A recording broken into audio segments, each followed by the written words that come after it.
Taco, coming to you live with the one, the only. Farouk Sarmat. How the fuck are you doing, man? I'm good, man. I'm good. My voice is starting to get a little raspy, but you know, we're here in Dubai and we're having a good time. Man, it is another 2049 here. How has it been for you so far? Incredible. I always say that to people. It's like the one time I come to Dubai every year is for this conference, specifically because of the quality of the people. So like business-wise, you know, it's fun, but like on the business side, like it's like really good. Yeah. I feel the same way. If you want to get shit done, you can come to Dubai and you get it done. One of the questions, I haven't seen it on the timeline, and I've been maybe I might have missed it or something like that, but you got a presidential White House media pass. Have you used it yet? Yeah, we did. So basically I got appointed by the, office of Donald Trump, a hard pass, and so we are I believe the only media company in the industry with a hard pass. What I did is, instead of taking it for myself, we made sure that Sander Lutz on the Decrypt side has access to it, so he's been going every week. Yeah, okay. So I went to the summit part myself with him, and I can obviously go and apply and keep going, but we wanted someone that's, boots on the ground, able to go to DC, because having that pass is the highest honor in journalism in America, right? Yeah. And so you want to make sure you have someone that's there, right? I think it would have been pretty rude if I'm never there and I take the pass for me. Mm-hmm. So, Sanders, boots on the ground, getting the scoops and reporting every week. Nice. And so you also got a Mar-a-Lago interview and stuff like that.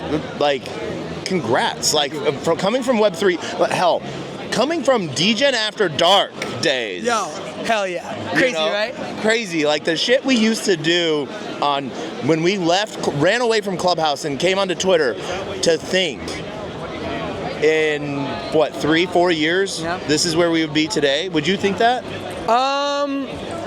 So I always say yes and no. So no, I didn't just think I'd interview a president, let alone, Donald Trump, which is a very polarizing human being in the world, most powerful man in the world, arguably, right? Or one of them, and influential for sure. But did I think I'd be there today? I mean, yeah, we've been working hard for a long time. I've been doing this for 16 years. Yeah. So I would say that's why the yes and no, right? All right. Now, any random thoughts? Because one of the things I hear from a lot of different media people that have one view of Trump, and then they go and actually have a private moment with him and stuff like that. They're like, it was not what I expected. How was it for you? He was super cool. Okay. So for the first time in my entire career, I was stressed. I'm never stressed. I saw that. Even my show producer, Sims, was like, boss, I've never seen you stressed before. And I was stressed. And he actually soothed me. Okay. It's really weird thing to say, or maybe it sounds weird, but it's not. Maybe because he's a dad. Mm-hmm. I don't know. You know what I mean? He just looked at me in this really calming way. Mm-hmm. And I remember looking at him and calming down a bit. And even before the fact, he requested to see me, literally 20 minutes before, 5 minutes before. So I pulled up to a room on the side of Mar-a-Lago, and he wanted to shake my hand. And I appreciated that. So he was like, he looked at me down, because I'm somebody, this big guy. He was like, young man, huh? I'm like, yep, I just turned 30 last week, Mr. President. Literally, I had just turned 30. And he's like, we're going to have a lot of fun. Shook my hand. And that's when I was like, wow, sick, let's go. It really took me from here to here. All right. That's fucking awesome. Yeah, he's actually a really nice guy in person. What are your thoughts lately on Vape Cabal?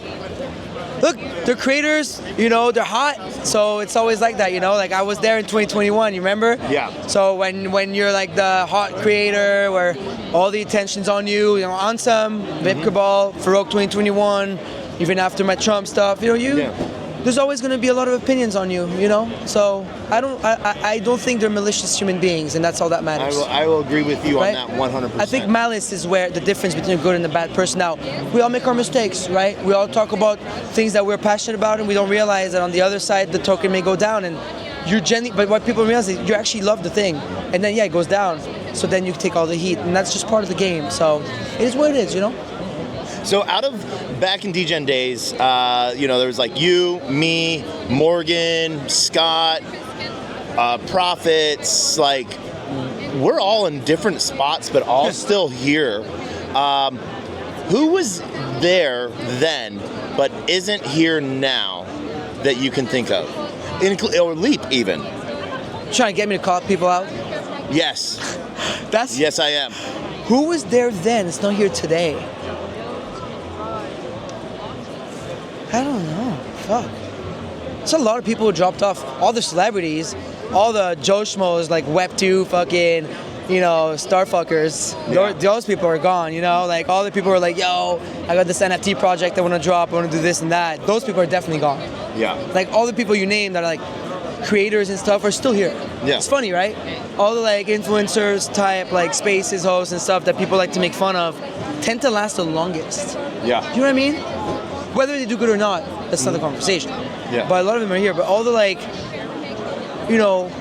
the tourists type, that a lot of the clubhouse type crew, definitely. They're like, I want to take this Web2 thing and add a token to it, and they're an only NFT. here when the prices are up, right? Yeah. They came back when the meme coin market was hot. My came phone, that's how we knew we were back. Late 23, early 24, my phone started buzzing again. My Instagram all of a sudden, because that's how you know, right? Yeah. It's like, yo, like I'm talking to this guy, this token project. And I was like, oh shit, they're back. I ignored all of them, but. Yeah. I think whenever I start to see Beanie post, that is when I know we're back. He texted me last night, sent me his golf swing. Oh my God. That or the classic, I've barely been in this facility. I've been here since 10, and I literally have gotten down the hallway into here. That's as far as I've gotten into here, talking to so many people I know and everything like that, or that know me. But I was in Hong Kong for Consensus, and there was a big big project there. They're actually doing some really cool things. I'm not going to name them, but they were semi-new to Web3, more dev side, so like they didn't know how to do a conference. But they had booth babes. And for me, I think that is a sign that when people think that, like when Web2 people think we're in an uptrend, they go the traditional TradFi, conference thing, and they get booth babes. Booth babes. I saw booth babes in Japan at WebX, so I was laughing myself too. Yeah, and nothing against booth babes. There's nothing wrong with that. No, they're amazing people, and they actually. What's really cool is I talked to them. I'm like, so like, did you learn anything? They're like, yeah, I don't think it's a scam anymore. And I think that's a start. Bro, F1 does it, so why not crypto? Yes. You have a lot of other things going on in life. You've built out an amazing media arm. Now you're doing a lot of analytics stuff. Yeah. You're doing an extension where people can earn points on reading news and adding to the news channel as well. What's the call to action? What do you want someone to do? Sign up to Myriad.markets, Myriad.markets. You can find it literally it's on my profile, it's in my bio, but I genuinely think that what we're building in the prediction market space is revolutionizing, and I'm very proud of my team and the product side of it, because we're building a good product that is for the, literally for you guys, for you, you're clearly using it because you know what you're talking about here with your question. So I genuinely think people should use it. So my question then, the hard question that people are going to ask, privacy. What are you doing to ensure it as people are reading through news, and that's, sometimes news is a way to analyze people and what interests them, and especially today, what that information can be used for is so many different things. What are you doing to provide protection for users? Well, that's a question for my CPO and COO because they're way more knowledgeable than me on that, so I may botch the answer, I'm sorry. But I think that we're storing all of Decrypt's articles now with Walrus, Sui. We're also, I believe, the only, or one of the only, because I don't like to say the only, purely on-chain prediction markets. And I wouldn't be able to answer that in details. I don't want to give the wrong answer. You don't want to give the wrong answer, and that's 100% fine. Because it is an on-chain prediction market, so you could argue that on-chain prediction, on-chain and Ethereum is public, but again, people don't have to sign up with their emails and stuff, right? You sign up with your wallet, so I think that's good. All right. Any last things you want to say before we close this out? No, honestly, follow this guy. He's really good at what he does. Ask his questions. He's fun. And, sign up to Myriad Markets. Yes. Sign up. Go make some predictions on the news. Make sure it is what you think it is. That's it. Predict.